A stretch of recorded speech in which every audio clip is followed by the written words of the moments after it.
बिहार के सबसे चर्चित भरत तिवारी एनकाउंटर मामले पर बहस, सियासत और बयानबाजी जारी है।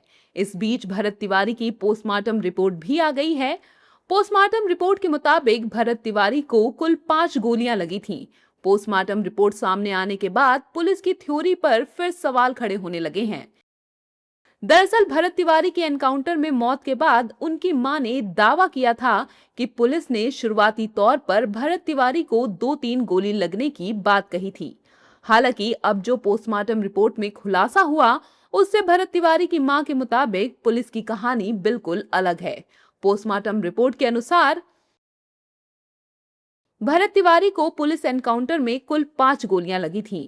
एक गोली भरत तिवारी के बाएं जांघ के ऊपरी हिस्से में सामने की ओर लगी थी। दूसरी गोली भी बाएं जांघ के मध्य भाग में भीतर की तरफ लगी पाई गई। वहीं तीसरी गोली दाहिनी जांघ के बीच वाले हिस्से में भीतर लगी थी। चौथी गोली दाहिनी जांघ में बाहरी हिस्से से अंदर की ओर गई थी। इसके अलावा पांचवी गोली बाएं पैर के मध्य भाग में पीछे की तरफ से लगी थी। मामले पर जमकर राजनीति भी हो रही है। यूपी कांग्रेस के प्रदेश अध्यक्ष अजय राय पीड़ित परिवार से मिलने बिटौली गांव पहुंचे। उन्होंने भरत तिवारी के माता-पिता समेत अन्य परिजनों से मुलाकात कर उन्हें सांत्वना दी और सरकार पर निशाना साधा। वहीं जबकि बक्सर के कांग्रेस के पूर्व विधायक मुन्ना तिवारी ने भी पोस्टमार्टम रिपोर्ट के बाद पुलिस की कार्रवाई पर सवाल खड़े किए हैं। इस घटना में जो भी पुलिस वाले हैं उनकी तत्काल गिरफ्तारी होनी चाहिए और उनको फांसी की सजा कराए। फास्ट ट्रैक से सरकार तुरंत उनको फांसी की सजा कराए, मेरी मांग। कहती है सुशासन की राज, बीजेपी कहती है सुशासन की राज। अगर ये सुशासन का राज है, चुन चुन के लोगों को मारा जा रहा है और चुन चुन के ब्राह्मण समाज के लोगों को टारगेट करके मारा जा रहा है भाजपा की सरकार में, उत्तर प्रदेश, बिहार, जहां पर भी इनकी सरकारें हैं, तो ये सुशासन नहीं कुशासन है और जंगल राज चल रहा है।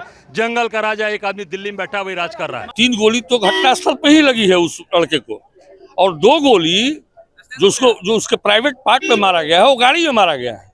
वो सटा के पिस्टल के द्वारा मारा गया है गोली, दोनों गोली। 5 गोली का तो हिंदुस्तान ये प्रमाणित खोज रहा है कि 3 गोली कहाँ से आई 5 गोली के बाद। ये जांच का विषय है और निश्चित रूप से 3 गोली घटनास्थल पर मारी गई है और 2 गोली उसके प्राइवेट पार्ट में गाड़ी में मारी गई है सटा कर। कहीं न कहीं हत्या की साजिश। हत्या तो है ही, हम लोग तो पहले दिन से ही चिल्ला रहे हैं। ये इनकाउंटर नहीं, ये हत्या है। हत्या की गई है इस लड़के की। अब पुलिस प्रशासन दबाव भी बना रही है। उनके दबाव बनाने से न केस वापस होगा, न कोई केस उठाने वाला है और न केस कोई उठाएगा। जिन लोगों ने भरत तिवारी को मरवाया हेडक्वार्टर से, उसको भुगतना पड़ेगा। उसके लिए मैं सुप्रीम कोर्ट गया हूँ।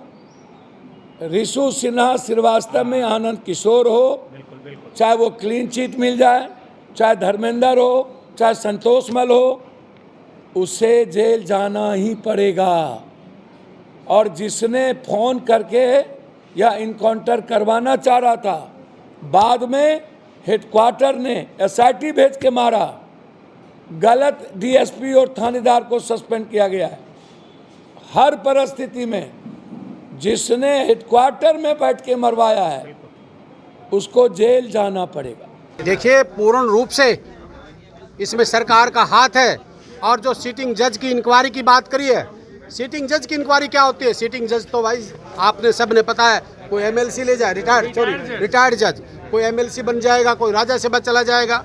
मैं मांग करता हूँ परिवार की तरफ से और शरण समाज छत्तीस बिरादरी से की तरफ से मांग करता हूँ कि प्रधानमंत्री जी आप स्वयं इस मामले में हस्तक्षेप करें। गृह मंत्री अमित शाह जी आप हस्तक्षेप करें और इसकी जांच CBI से कराएं। और जो यहाँ का SP है, जो इस परिवार को रात को 1:30 बजे आके धमकाता है, मैं वो SP साहब को भी कहना चाहूँगा कि ये अकेला भरत सिंह का परिवार नहीं है, भरत तिवारी का परिवार नहीं है। इसके पीछे SP साहब, करोड़ों लोग अब खड़े हैं।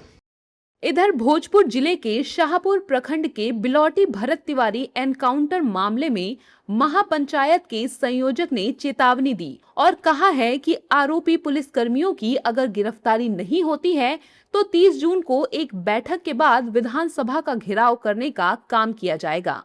देखिए, 30 तारीख का महापंचायत में डेडलाइन दिया गया है। 30 तारीख के अंदर जो भी दोषी पुलिसकर्मी हैं जिनके ऊपर FIR हुआ है अगर सरकार उनकी गिरफ्तारी नहीं करती है तो 30 तारीख के दिन यानी उसके श्राद्ध के दिन ये घोषणा की जाएगी कि अगली महापंचायत किस तारीख को है और अगला घेराव विधानसभा का किया जाएगा।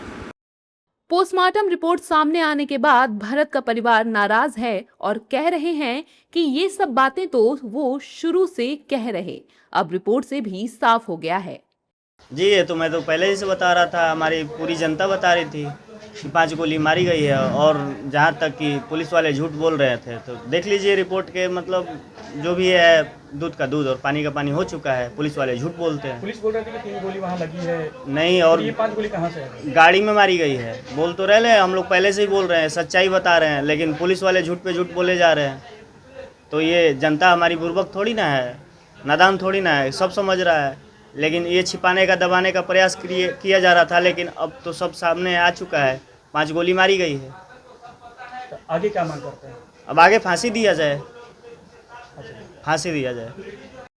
हालांकि भरत तिवारी की मां आशा देवी के अनुसार शुरुआत में ये कहा गया था कि उनके बेटे को 2 से 3 गोलियां लगी थीं, लेकिन अस्पताल पहुंचने के बाद शरीर पर अधिक गोलियों के निशान होने की बात सामने आई थी।